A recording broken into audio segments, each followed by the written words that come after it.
Arrêtons-nous à présent sur le récit photographique d'un voyage au Japon, celui de Pierre-Élie de Pibrac, notre invité. 8 mois à parcourir l'archipel, à en saisir l'impermanence, un sentiment que vous avez ressenti, semble-t-il, tout au long de votre parcours. L'exposition s'intitule d'ailleurs Portrait éphémère du Japon. C'est à voir en ce moment au musée Guimet à Paris. Et ce travail, c'est au musée des Arts Asiatiques qu'on peut le voir. Vous parlez d'une enquête immersive dans le Japon des exilés intérieurs. Ça veut dire quoi ? Ce qui m'intéresse dans le travail photographique, c'est d'abord l'interaction qu'il peut y avoir entre la personne photographiée et celui qui va photographier, donc dans ce cas-là moi. L'acte photographique est vraiment mis en avant dans mon travail. Donc l'immersion, c'est d'aller vivre avec ma femme Olivia avec qui je travaille et mes enfants, de vivre là-bas une vie quotidienne pleine d'habitudes et donc de forcer les rencontres par cette vie et finalement, ça me permet petit à petit de mieux comprendre les personnes qui m'entourent, l'univers, l'atmosphère, de le ressentir et d'échanger avec ma femme ses appréhensions, sa compréhension des événements, ce qu'elle a ressenti. Et par ces échanges, nous viennent ces sentiments. Donc là, c'est le sentiment d'être éphémère, que le japonais a conscience que la nature est plus forte que l'homme et que la société japonaise, finalement, s'est construite au fil des siècles à travers l'espoir de contrôler cette nature et finalement le respect qu'elle a pour cette nature. Donc, cette immersion permet de prendre le temps, finalement, d'avoir la patience de composer. Et effectivement, parce que vous composez énormément. La première partie de l'exposition est faite de 17 grands portraits, des photographies effectivement très construites, très mises en scène, très posées. Comment avez-vous choisi et échangé justement avec vos modèles ? Donc là, il m'a fallu plusieurs mois avant de savoir vers où aller. Et grâce à une femme que j'ai rencontrée qui s'appelle Shiyoko, qui a été mon assistante pendant tout le projet, et Yuki également, qui m'a rejoint un moment à Fukushima, nous avons envoyé en partie des appareils photojetables et des carnets de notes, un peu comme des lignes envoyées dans tout le Japon. Et certaines personnes qui répondaient en prenant une photographie, ou deux, ou trois, ou quatre, en tout cas avec l'appareil photojetable, et en annotant leurs pensées lorsqu'ils prenaient ces photographies, m'ont permis de bien comprendre ce qu'ils étaient et de mettre en scène le moment charnière de leur vie que j'avais pu ressentir dans ces carnets. Alors on voit là certaines de ces photos. Il y a énormément de solitude qui émane de chacune d'entre elles. J'ai trouvé que c'était des portraits très forts, pleins de résilience, je dirais presque, c'est ce que j'ai ressenti, mais très tristes à la fois. Alors, il y a une vraie mélancolie dans les portraits. Mélancolie, effectivement, ouais. C'est ça. Ouais. Par contre, ce qui est très important, c'est là où je reviens sur l'acte photographique, c'est que rien que le fait que ces personnes aient souhaité être photographiées et acceptées, et donc aient participé au processus de création, montre un vrai espoir, une vraie volonté de dire les choses et de parler de quelque chose qui peut être pris de manière beaucoup plus globale.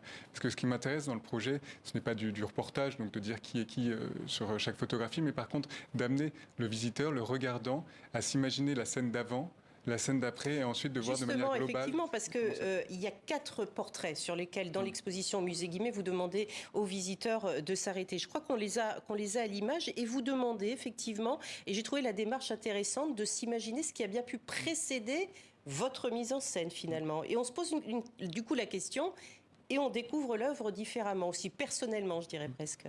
Parce que j'aime beaucoup l'interaction peut créer une œuvre. C'était tout le principe du musée Guimet, c'était de recréer une immersion dans un univers très intime. Et en fait, le fait de demander aux personnes ce qu'ils ressentent avant et après remet aussi l'idée de cinéma, d'action cinématographique dans la composition de ces photographies. C'est-à-dire qu'il y a eu une vraie relation qui s'est tissée avant la prise de vue, une réflexion pour amener cette prise de vue. Et ensuite, la vie a continué. Nous avons continué à avoir des échanges. Et c'est ça qui est important. On fixe un moment de leur vie, mais ce moment est très éphémère, exactement comme ce que veut dire Akana Isonzai. Je me sens moi-même une créature éphémère. Et ensuite, là, voilà, il y a la continuité. À vous de deviner cet instant d'avant. Il y a celle très belle, peut-être qu'en régie, on peut nous la remontrer, de cet homme seul devant sa maison. On imagine que le jour ne s'est pas encore levé puisqu'il est avec sa mallette pour aller travailler. Il y a cette ombre derrière. Il y a effectivement tout l'imaginaire du coup de la personne qui voit votre photo pour la première fois. Là, on dirait presque un tableau en fait. On dirait presque une peinture. Alors, pour chaque projet, j'essaie de trouver une manière de travailler logique avec le sujet, avec l'univers dans lequel je suis. Donc là, évidemment, j'ai voulu travailler avec les nuances d'ombre que Tanizaki décrit dans l'Éloge de l'ombre. Et donc, pour chaque photographie, en effet, travailler sur les nuances d'ombre avec des lumières naturelles force à avoir une appréhension de cette photographie de manière très picturale. Ensuite, la composition m'intéresse énormément. C'est pour ça que le travail à la chambre est contraignant, mais permet une composition très stricte. Et là, dans la photographie dont vous parlez, il y a 3 éléments. À gauche, vous voyez un espace de vie japonais très, très doux, très spirituel, avec le vase, les cailloux. Voilà. Et après, au centre, il y a cet homme. Est-ce qu'il passe que le matin, le soir finalement, mais comme il va travailler, en effet, on imagine le matin. Et à droite, cette ombre mystérieuse qui amène tous les contes un peu des fantômes japonais. Donc, quelle est la relation entre cet homme et la personne derrière? Et c'est cette silhouette qui va nous amener à voilà, effectivement, le Japon est souvent décrit comme une société insondable, et d'autant plus quand on est étranger, même pour celles et ceux qui y vivent depuis des années, ils ont toujours du mal à percevoir toutes les nuances de cette société japonaise. Vous êtes resté 8 mois, c'est relativement court finalement, même si c'est un travail sur le long terme. Comment vous y êtes-vous préparé justement ?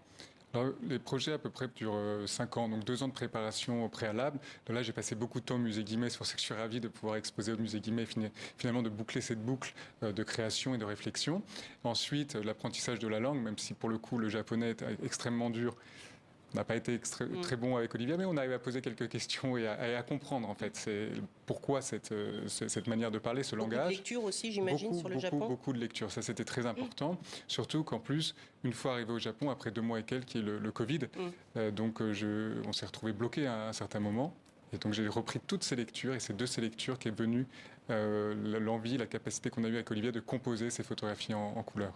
Merci beaucoup Pierre-Élie de Pibrac d'être venu dans ce journal donc, pour nous parler de ces portraits éphémères du Japon à découvrir jusqu'au 15 janvier au musée Guimet, le musée des arts asiatiques à Paris. Merci beaucoup. C'est ainsi